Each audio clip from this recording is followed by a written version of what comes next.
அரங்கரும் அடியேனும் ஓமகத்திஷாய நம. அரங்கமுருகா நினது திருவடி சரணம். திருக்குறள் மருந்து.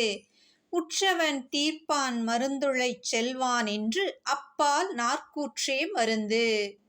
நோயுற்றவன் நோய் தீர்க்கும் மருத்துவன் மருந்து நோய்க்கு தக்க மருந்தினை காலம் தப்பாமல் கொடுப்பவன் என்று மருத்துவ முறை இந்த 4 வகை பாகுபாடுடன் உடையது.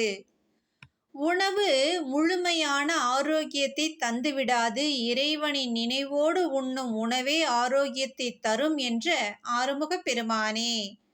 மருத்துவர்கள் தாங்கள் கற்றதை மட்டும் கருத்தினில் கொள்ளாமல் தங்கள் அனுபவத்தையும் ஞானமாக கொண்டு நோயினை அடையாளம் கண்டு தக்க சிகிச்சை செய்ய வேண்டும், தக்க மருந்துகளை வழங்க வேண்டும் என்கிறார் திருவள்ளுவ பெருமான். புறம் கூறுதலை தன்னிடம் உண்டாகாமல் காத்து கொள்பவன் பொய் பேசுவதற்கு தனது நாவை செயல்படுத்த மாட்டான். உண்மையை பேசும் நற்பண்புகளை பெற்றவன் பிறவி பிணி நீக்கும் சிறந்த மருந்தை பெறுவான்.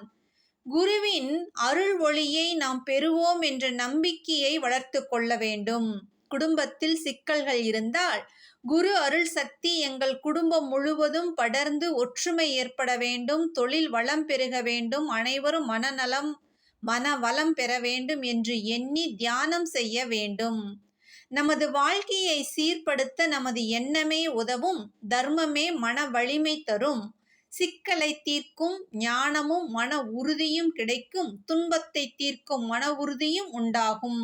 அதே சமயத்தில் உடலில் வந்த நோய்களை நீக்க அருள் ஞானிகளின் அருள் சக்தியால் எங்கள் உடல் நோய்கள் நீங்க வேண்டும் என்றும் அவை என்னென்ன நோயோ அவை நீங்க வேண்டுமென்று அடிக்கடி எண்ணும் பொழுது மகான்களின் அருள் சக்தியை பற்றுடன் பற்றுவதால் அவர்களது அருள் அதிகமாக விளைகிறது. நல்வாழ்வை வழங்கியவர் குருவாக இருக்க வரும் வினையை எண்ணலாமோ? வழியறிந்தே நாம் வாழ்ந்திடுவோம் குருவின் அருளாசியில்.